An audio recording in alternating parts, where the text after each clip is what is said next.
स्वागत छ भाइ भेनेला नेपाल अनलाइन स्कुलमा। आज हामी इन्डिसेसको बारेमा पढ्नेछौँ। इन्डिसेसको बारेमा तपाईँहरूले पढ्नुपर्ने जति छ त्यो कुराहरू हामी सबै पढ्नेछौँ। तपाईँहरूको एक्सर्साइजमा भएको कुराहरू पनि जति पनि क्वेसन छ हामीहरू सबै डिस्कस गर्नेछौँ। अब इन्डिसेसको लागि क्वेसन गर्नुभन्दा पहिले हामीले केही कुरा बुझ्नुपर्ने जरुरी हुन्छ। रुलहरू हुन्छ, सबै चिजको केही न केही रुल त हुन्छ। इन्डिसेसमा पनि आफ्नै रुल छ।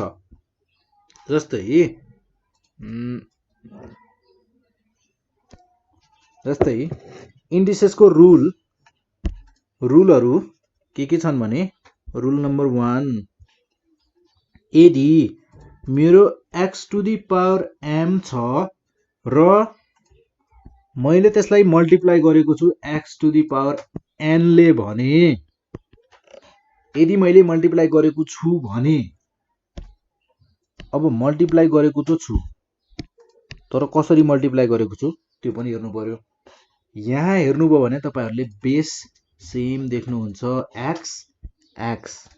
यहाँ ध्यान दिनुपर्ने कुरा भनेको यो फर्स्ट पोइन्टमा ध्यान दिनुपर्ने कुरा भनेको यो नै हो। यो भन्दा अरु कुरा ध्यानै दिनु पर्दैन। बेस राम्रोसँग हेर्नुस्। बेसमा चाहिँ हामीहरुको x र पावरमा चाहिँ हामीहरुको थोरै डिफरेन्स छ। पावरमा फर्स्ट भेरिएबलमा छ हामीहरुको m, सेकेन्ड भेरिएबलमा छ n। र यो इन्डिसेसले के भन्छ भने यदि यस्तो छ भने बेस सेम छ, पावर थोरै फरक छ र दुईटाको मल्टिप्लाई भएको छ भने हामीहरुलाई इन्डिसेसले भन्छ जुन बेस कमन छ त्यो लेख र पावरलाई जोडिदेऊ भनेर भन्छ। यो मैले भनेको हैन है, मलाई इन्डिसेसले के भनेको छ मैले त्यो कुरा तपाईहरुलाई भन्दैछु। इन्डिसेसले के भन्दो रहेछ त, बेस सेम छ भने र दुईटाको भेरिएबल मल्टिप्लाईमा छन् भने तिनीहरुको पावरलाई जोडिदेऊ भन्ने रहेछ। x ध्यान दिनुपर्ने कुरा बेस यहाँ, र अर्को पोइन्ट के भन्छ भने अब दुईटालाई तिमीहरुले मल्टिप्लाई गर्दा तिमीहरुले बेस सेम छ जे छ त्यसको पावरमा राख्दा एड गर्छौ भने, जस्तै भेरिएबल त सेम छन् तर मल्टिप्लाईको साटोमा यदि तिमीहरुको डिभाइड छ भने इन्डिसेसले के भन्छ भने इन्डिसेसले भन्छ बेस लेख, तिमीहरुले अघि एड गरेका थियौ अब गर माइनस। अब के गर त माइनस गर भन्छ। इन्डिसेसले भन्छ मैले होइन, इन्डिसेसले भन्छ यो मैले भनेको होइन। यहाँ पनि ध्यान दिनुपर्ने कुरा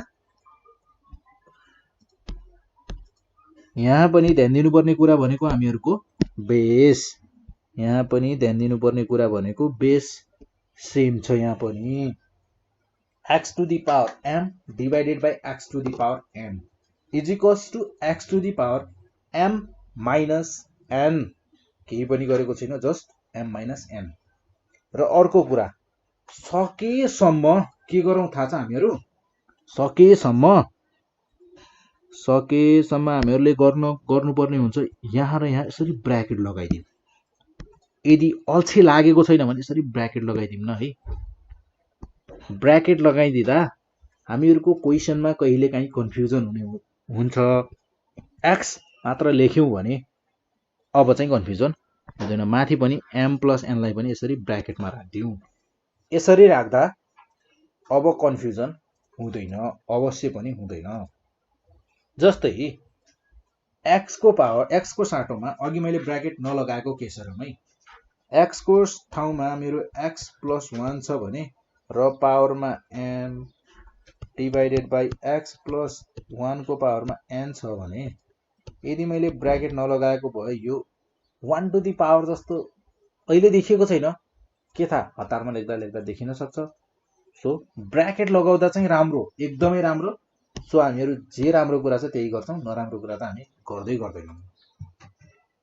र यो कुरा हामीहरुलाई अहिलेसम्म इन्डिसेसले कतिवटा कुरा सिकायो, दुईटा कुरा सिकायो। र अब हामी यसले सिकाउने तेस्रो कुरामा जान्छौं। तेस्रो कुरा के भन्छ भने मान तिमीहरुसँग x भन्ने कुनै भ्यालु छ र त्यसको पावरमा तिमीहरुको m छ। m भन्ने कुनै पनि भ्यालु हुन सक्छ। र फेरि होल टु दी पावरमा कुनै अर्को नम्बर छ n। यदि यस्तो छ भने तिमीहरू गरिदेऊ x m र n लाई मल्टिप्लाई गरिदेऊ भन्छ र यसरी लेख भनेर भन्छ। यहाँ पनि ब्र्याकेट लगाइदिँदा राम्रो, ब्र्याकेट लगाएर गर्दा धेरै राम्रो। र हामीहरूलाई अर्को कुरा, हामीहरूलाई अहिलेसम्म इन्डिसेसले सिकायो तीनवटा कुरा, हामीहरूलाई अर्को कुरा पनि सिकाएको छ इन्डिसेसले। के भन्छ भने x र y दुईटा डिफ्रेन्ट भेरिएबल छन् र तिनीहरूको मल्टिप्लाई भएको छ भने अनि तिनीहरूको पावरमा ab कुनै यस्तो नम्बर छ भने तिमीहरूले लेख्नुपर्ने हुन्छ x to the power ab र y to the power ab भनेर। यसरी तिमीहरू छुट्याउन सक्छौ भनेर हामीहरूलाई इन्डिसेसले भनेको छ। यसलाई र यसलाई पनि ब्र्याकेटमा राख्दिउँ है। र हामीलाई लास्ट पोइन्ट भनौँ न, x टु दी पावर 0 छ भने र y टु दी पावर 0 भन्छ, यो छ भने 1 भन्छ। अब x टु दी पावर 0 र y टु दी पावर 0 भनेको x को ठाउँमा जे पनि हुन सक्छ है, अननोन भेरिएबल हुन सक्छ, a b c d e f जे पनि हुन सक्छ। र त्यसको ठाउँमा जस्तै a को भ्यालु 5 छ अरे, 5 को पावर 0 भनेको के हुने भयो त? त्यसै गरी 5 को इन्टिजरको पावरमा पनि 0 हुन सक्छ, त्यसको भ्यालु पनि के हुने भयो त? 1 नै हुने भयो भनेर भनेको यसले। अझ एउटा लास्ट पोइन्ट लेख्दिउँ न त ल है। अर्को पोइन्ट पनि भनेको छ इन्डिसेसले हामीहरूलाई, इन्डिसेसले भनेको छ इफ यदि x to the power m र x to the power n, यहाँ पनि ध्यान दिनुपर्ने कुरा बेस सेम छ। यदि यस्तो छ भने देन हामीहरूलाई इन्डिसेसले के भन्छ भने तिमीहरूले m इजिकल्स टु n लेख्न पाउँछौ है भनेर भनेको छ। m इजिकल्स टु n कतिखेर यिनीहरूको बेस पनि सेम छ, इजिकल्स टु छ र बेस पनि सेम छ है। तर हामीहरूलाई यहाँ एउटा कन्डिसन पनि राखिदिएको छ क्या फेरि यसले, यो जुन x भन्ने छ नि, यो x भन्ने 0 चाहिँ हुनु भएन नि, फेरि कहिल्यै पनि 0 हुन पाएन नि। x is never equals to 0 भनेर हामीहरूलाई कन्डिसन राखिदिएको छ। देन अर्को पोइन्ट पनि भनेको छ हामीहरूलाई यसले भनेको छ, अर्को पोइन्ट भन्दा पनि माथिको पोइन्ट नै हो तर यसलाई थोरै मोडिफाई गरेको छ। कसरी भने यदि x को पावरमा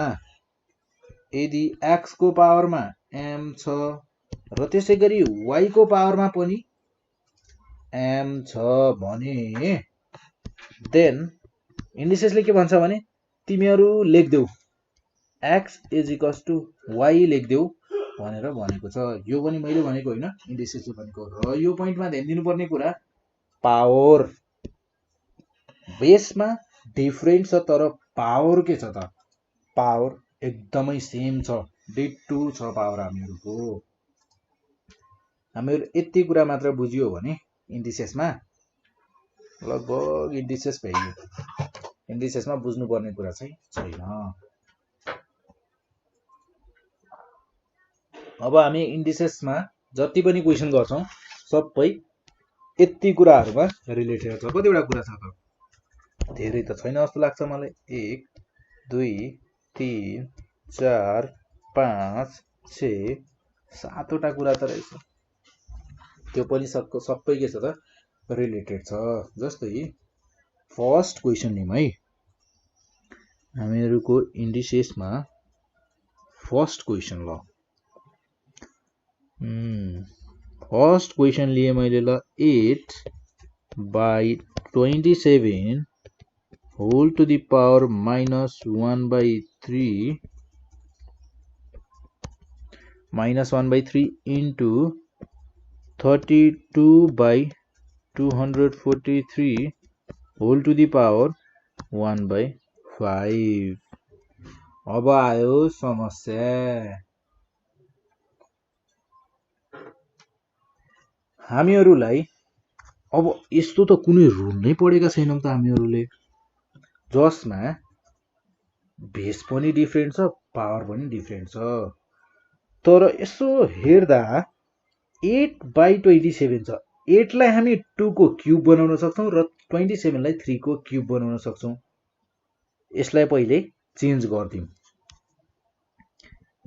2/3 2 को क्युब 3 को cube whole to the power -1/3 into हामीहरू 32 लाई पनि चेन्ज गर्न सक्छौँ नि। 2 को पावर समथिङ राख्दा 32 आउँछ अरे। कति राख्दा आउँछ त? 2 को पावर यदि 5 भयो भने 32 आउँछ। त्यसै गरी 3 को पावर समथिङ भयो भने 243 आउँछ। पक्कै हो। यदि इन्डिसेसको क्वेसन हो भने पक्कै आउँछ। हेर्नुहोस् है, 3 को पावर कति भयो भने आउँछ होला त? 3 को पावर 5 भयो भने 243 आउँछ। 1/5 2/3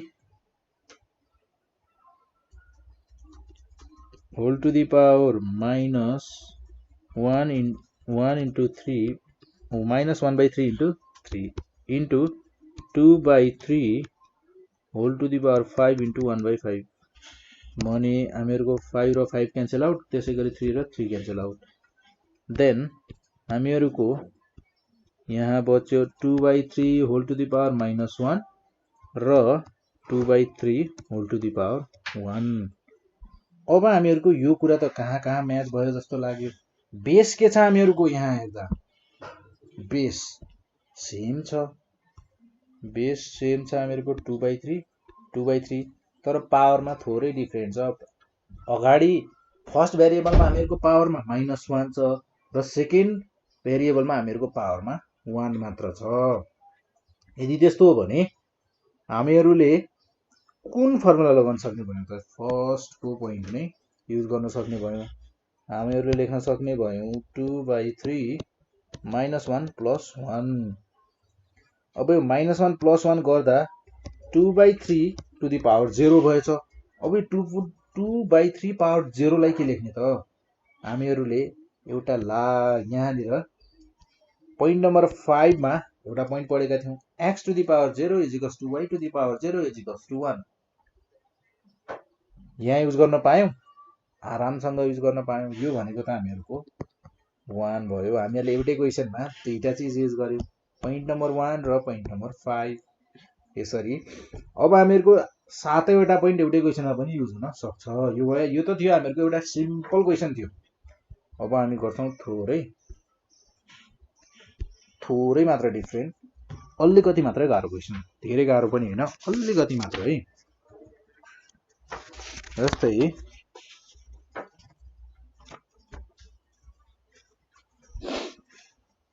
हामीहरूलाई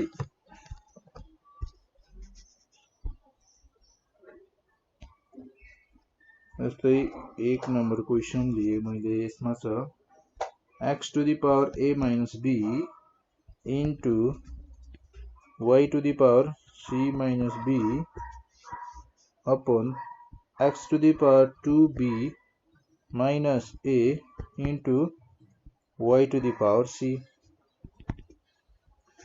देन हामीहरूले यसलाई सल्भ गर्न सक्छौँ। कसरी भने हामीहरूको यसमा बेस सेम छ। माथि पनि बेस सेम छ, तल पनि बेस सेम छ। बेस सेम भएकोलाई हामी अलग अलग छुट्याएर लेखौँ है पहिले। ल, x to the power a - b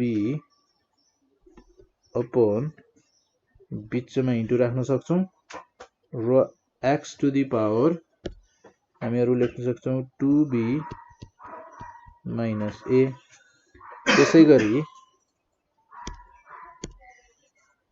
गरी y टु दी पावर हामीहरूको छ c - b र x टु दी पावर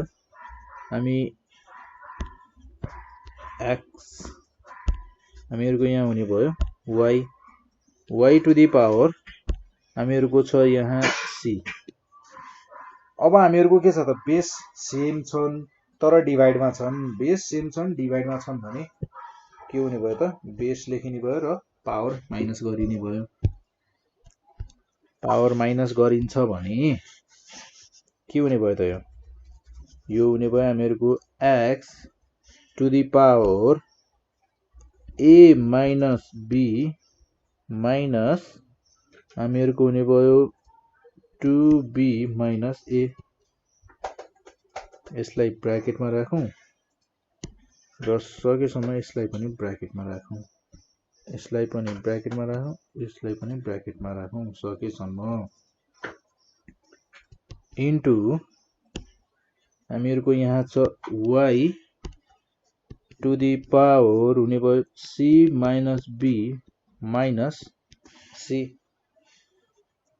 र यो हुने भयो हामीहरूको a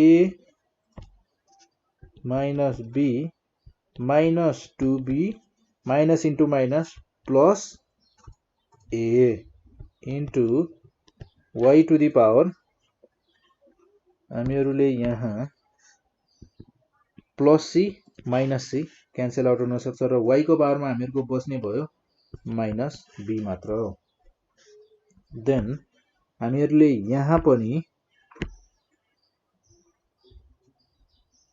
यहाँ हामीहरूको कुनै पनि क्यान्सल आउट हुन्छ त हुँदैन तर हामीहरूको यहाँ एडिसन हुन सक्छ जस्तै एडिसन हुन सक्छ a प्लस a 2a र त्यसै गरी minus b minus 2b minus 3b हुन सक्छ then y to the power minus b र यदि यस्तो छ भने हामीहरूले यहाँ अर्को पोइन्ट पनि पढेका छौं जस्तै x र y हामीहरूको के छन् x र y दुईटै हामीहरूको डिफरेन्ट भेरिएबलका छन् अब हामीहरूले यो दुईटैलाई के गर्न सक्छौं त हामीहरुसँग कुनै रुल इन्डिसेसले भनेको छ त यसको लागि छैन अब यसमा हामीले कुनै पनि इन्डिसेसको रुल लगाउन सक्दैनौं भन्ने जस्तो हामीलाई लाग्यो भने हामीलाई लाग्ने हैन यदि त्यो क्वेशनमा त्यो भन्दा फर्दर इन्डिसेसको रुल लगाएर जान सकिदैन भने त्यो क्वेशनको एन्ड त्यही नै भयो यानी कि यो क्वेशनको पनि एन्डिङ यहाँनिर नै हुने भयो 2a माइनस 3b अपन पावरमा माइनस b छ भने हामीहरूले यसलाई ओपनमा लेखेर y प्लस b बनाउन सक्छौं यो भयो हामीहरूको एउटा यो पनि के त्यति गाह्रो क्वेशन चाहिँ छैन यो पनि हैन सजिलो